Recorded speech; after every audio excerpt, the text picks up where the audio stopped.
جو کہ کیا کہتے ہیں زمانے جاہلیت میں کیونکہ ہر وقت جنگ ہوتی رہتی تھی تو بہت ساری عورتیں اور غلام قتل ہو جاتے تھے. تو وہ کیا کرتے تھے کہ ایک اگر کسی قبیلے کے ایک شخص کو مارا تو اس کے بعد جو بدلہ لینے والا قبیلہ تھا وہ پورے کے پورے قبیلے کو بعض اوقات ختم کر دیا کرتا تھا.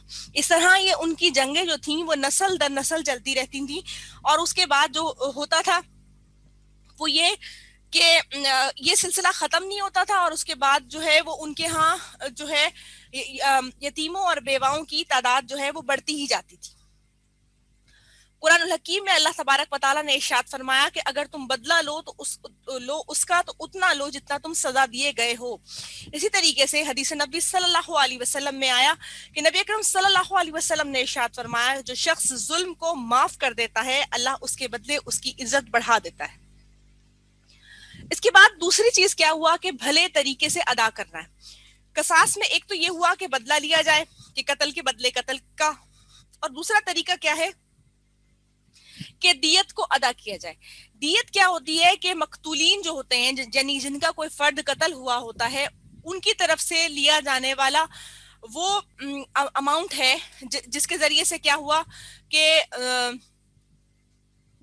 وہ اماؤنٹ ہے جس کے ذریعے سے وہ اپنی زندگی کو آگے بہتر طور پر گزار سکیں یا اس معاملے کو رفع دفع کرنے کے لیے کوئی رقم کو وہ لیں. اچھا, اس کو بھی کہا گیا کہ ساتھ بھلے طریقے کے لیا جائے, یعنی کہ اس میں بھی کوئی زیادتی نہ کی جائے اور نہ ہی کوئی اس قسم کا کوئی معاملہ کیا جائے, یعنی دونوں پارٹیز کی طرف سے ادائیگی کرتے ہوئے بھی کوئی اگر جتنی رقم ڈیمانڈ کی گئی ہے اتنی ہی دی جائے اور جو لے رہے ہیں وہ بھی اس کے اندر زیادتی نہ کریں. دیت کا مطالبہ بھلے طریقے سے کیا جائے اور دینے والا بھی اس کو احسن طریقے سے کرے, مگر جو لوگ دیت کے بعد دوسروں کو تنگ کریں یا قتل کریں تو ان کے لیے عذاب العلیم ہے. ٹھیک ہے, اس کے بعد اللہ تعالیٰ نے فرمایا کہ ان کے لیے عذاب علیم ہے. کیوں؟ اچھا, اصل میں جان کے بدلے جان کا کہا گیا, ازا کے بدلے ازا کا کہا گیا. اگر جان نہیں لینی تو اس کے بدلے میں دیت کا کہہ دیا گیا کہ رقم کی خاص قسم کی ادائیگی. اب جو چلا گیا دنیا میں سے اس کے لیے بعد میں اس کے اہل و عیال کے لیے بہترین طور پر آگے کرنے کے لیے حسن سلوک کرنے کے لیے دیت کا اللہ تعالیٰ نے بہترین طور پر نظام دیا. اچھا, پھر اس کے بعد کیا ہوا کہ اللہ تبارک و تعالیٰ اس سے اگلی آیت مبارکہ کے اندر ارشاد فرما رہے ہیں وَلَكُمْ, اور تمہارے لیے فی القصاص قصاص میں حیات زندگی ہے یا اولی الالباب, اے عقل والو, لعلکم, تاکہ تم تتقون, تم بچ جاؤ. اچھا, ایک تو چیز یہ ہو گئی کہ قتل کے جواب میں قتل جو رکھا گیا جس کو ہم قصاص کہتے ہیں وہ اس لیے رکھا گیا کہ معاشرے کے اندر ایک کیا بنے, عبرت کا نشان بنے کہ جو کوئی ایسا کرے گا اس کے جواب میں اس کے ساتھ ایسا ہی کیا جائے گا. ٹھیک ہے, اور اللہ تبارک و تعالیٰ کا احسان کیا ہے کہ بدلہ لینے میں زندگی ہے کہ معاشرے کے اندر قصاص اور دیت اگر نافذ نہیں ہوگا تو معاشرے کے اندر جانوروں والی حالت ہو جائے گی, یعنی ایک کے بدلے میں 10 اور 10 کے بدلے میں پھر 100, 100 کے بدلے میں 1000 کو قتل کیا جاتا رہے گا. ایک عدل کا نظام جب معاشرے کے اندر ہوگا قائم, اور جب جس نے قتل کیا ہے اس نے جذبات میں آ کے, نفرت میں آ کے, دشمنی میں آ کے کسی بھی تحت قتل کیا ہے, جب اس کے بعد اس غصے کو جو اس کو ٹھنڈک ملی یا سمجھ لیں اس سے گناہ عظیم ہو گیا, تو اس کے بعد جب اسے رقم دینی پڑے گی تب یا تو جان دینی پڑے گی جس کو ہم نے قصاص کا نام دیا, تو تب اس کو پتا چلے گا کہ دوسرے کو مارنا کتنا بری بات ہے اور اس نے کتنا بڑا گناہ کیا ہے جب اس کی اپنی فیملی رولنے کے اوپر آئے گی. تو اسی طریقے سے اگر اس کو اس کے بدلے میں رقم کی ادائیگی کرنی پڑے گی تب بھی اس کو پتا چلے گا کہ کس طریقے سے اس نے کتنا بڑا گناہ کیا ہے کہ ایک تو گناہ ہوا, اس کے بعد اب اسے اپنے پاس سے رقم بھی دینی پڑ رہی ہے اور معاشرے کے اندر وہ قاتل بھی کہلائے گا. ٹھیک ہے, اس طریقے سے کیا ہوگا کہ جو یہ بدلے کی صورتیں کہی گئی ہیں نا کہ یا تو معاف کر دو یا بدلہ لے لو, اور اگر معاف نہیں کر رہے اور قتل بھی نہیں کر رہے تو پھر بدلے میں دیت لے لو, یعنی 3 شرطیں ان آیات مبارکہ میں ہمیں قتال تو خیر جنگ کو کہتے ہیں, یہاں قتل کی ہمیں پتہ چلی. اس کے علاوہ جو چیز ایک پتہ چلی کہ کن صورتوں میں یہ ہوگا اور کن میں نہیں, وہ کیا چیز ہے کہ بچہ اگر ہے مثال کے طور پہ جس کو پھر بعد میں کرنا ہے, یعنی کہ اس سے قصاص کا بدلہ لینا ہے, تو کیا ہوگا,